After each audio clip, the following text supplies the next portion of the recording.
কেমন আছেন? আছি ভাই, আলহামদুলিল্লাহ, আল্লাহ রাখছে। ভালো থাকলে কি আর প্রতিবেদনের সামনে আসতাম বলেন? খারাপ থাকলেও তো অনেকে আসে। এখন খারাপ থাকলে ভালো আসেন? থাকলে অনেকে আসতে পারে ভাই, আমি তো আর আসতাম না। আমি খারাপ আছি দেখে আসছি প্রতিবেদনের সামনে। কি হয়েছে, আপনি খারাপ কেন? খারাপ কেন ভাইয়া? মা নাই, বাবা নাই, আমার একটা বাচ্চা আছে, 4 বছরের মেয়ে। হুম। ভাই ভাবির কাছে থাকে, অনেক অত্যাচার করে, তারা অনেক জ্বালা যন্ত্রণা দেয় ভাবিতে। আমার নানিতে একটা জমি দিছে, ওই জমি লিখে নেই নাকি অনেক চাপ দেয় যে জমিটা লিখে দাও লিখে দাও। কিভাবে লিখে দেবো ভাই? কারণ আমার নানি দিছে, আমার আব্বা নাই, আম্মা নাই। আমার নানি ছোটবেলা থেকে অনেক কষ্ট করে মানুষ করছে। হুম। বাবা মায়ের যা সয় সম্পদ আছাল সবকিছু বাইরে দিয়ে দিছি, তারপরে তারা বেঁচে কিনে খেয়ে এখন ওই জমির দিকে আমার চাপ দেয়। হুম। আমার নাই, আমার ডিভোর্স হয়ে গেছে, আমার নাই হাজবেন্ড, আমার আছে একটা ছোট হ্যাঁ। বাচ্চা, ওইটা হইলো আমার বিপদ আপদের সঙ্গে। এখন যদি ওইটা আমি দিয়ে দেই তাহলে আমি পরবর্তীতে কিভাবে চলবো? এই জন্য, তার জন্য আমি দিতে চাই না দেখে এরা আমার অনেক অত্যাচার করে। ওনাদের কাছে কি করবো এখন? দেশে যতদিন আসছিলাম মনে করেন ওইখানে চলছি, কোনো মতনে খাইছি। এখন তো এখানে চলতে পারি না দেখে ভাই ভাবির কাছে এনে পড়ছি। এখন এসে যেহেতু পড়ছি, ভাবির কাছে থাকি দেখে, ভাই তো এখানে থাকে না, ভাই থাকে ঢাকা ফার্ম গেট, আর আমরা থাকি এখানে কালিয়াকুড়ে। ভাবি এখানে অনেক অত্যাচার করে। আমি যদি রাইখে আমার বাচ্চাটারে কাজে যাই, মানুষের বাসায় সেলাই মেশিনে কাজ করি, রেখে গেলে আমার বাচ্চাটার মারধর করে, আমার বাচ্চা ছোট বাচ্চার দিয়ে কাজ করা, অনেক অত্যাচার করে। তার জন্য এই প্রতিবেদনের সামনে আসা। প্রতিবেদন আসলে কি হয়?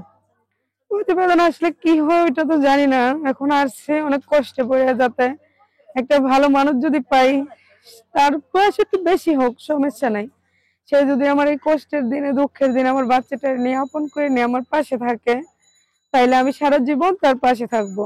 আমি সেলাই মেশিনের কাজ জানি, আমি সেলাই মেশিনের কাজ জানি। মনে করেন মানুষের বাসায় এখন সেলাই মেশিনের কাজ করি, যেই টাকা পাই ওই টাকা দিয়ে আমার সংসার চলে না।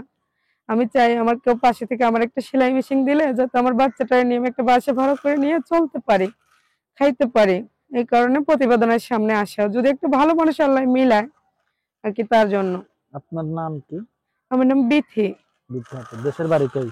আমার দেশ ভাই পাবনা, পাবনা বেলকুচি। পাবনা বেলকুচি। হ্যাঁ। ও আচ্ছা, যাক। বিবাহ বিবাহ হয়েছিল কতদিন আগে আপনার? বিয়ে হয়েছিল প্রায় 6 বছর আগে। আচ্ছা, বাচ্চা কাচ্চা কয়জন এখন আপনার আমার আছে? একটা এই, মেয়ে। একটা মেয়ে শুধু? হুম। ও, যাক ভালো। মেয়ের বয়স কতদিন? মেয়ের বয়স 4 বছর। যদি আপনার সাথে কেউ যোগাযোগ করে তাহলে কেমনে কি করবে? এখন ভাই যদি কেউ যোগাযোগ করে তাইলে আমার নাম্বার মনে করেন নাই তো, আমার জোগাড় করে আমি আপনার দেবো, ওই ফোনে ফোন দিলে কথা বলতে পারবে। ভিডিওতে আমি একটা নাম্বার বসায় দাও, আপনি নাম্বার দেবেন, ওই হ্যাঁ, নাম্বারটা আমি আমি আমার বসায় দেবো। ভাবির ফোন আছে দেখি করে বলে নিয়ে যদি নাম্বারটা দিতে পারি, আপনি ওইটা বসাই দেন, বসাই দিলে আমি কথা বলবো, ফোন দিলে ওই নাম্বারে। তো দর্শক, আমরা অনুষ্ঠানের শেষ পর্যায়ে, দর্শকদের কিছু বলার আছে? দর্শকদের বলার আছে ভাইয়া, আমি অনেক কষ্ট পড়ি প্রতিবেদনের সামনে আইসি, গেলবো মা বাবা নাই, তার জন্য কষ্ট দুঃখে পড়ে আইসি। ভাই আপনারা যদি পারেন, আমার ছোট একটা বাচ্চা আছে, একটু হেল্প করেন, উপকার করেন। আর নাইলে ভাই আজে বাজে কথা কেউ বললেন না।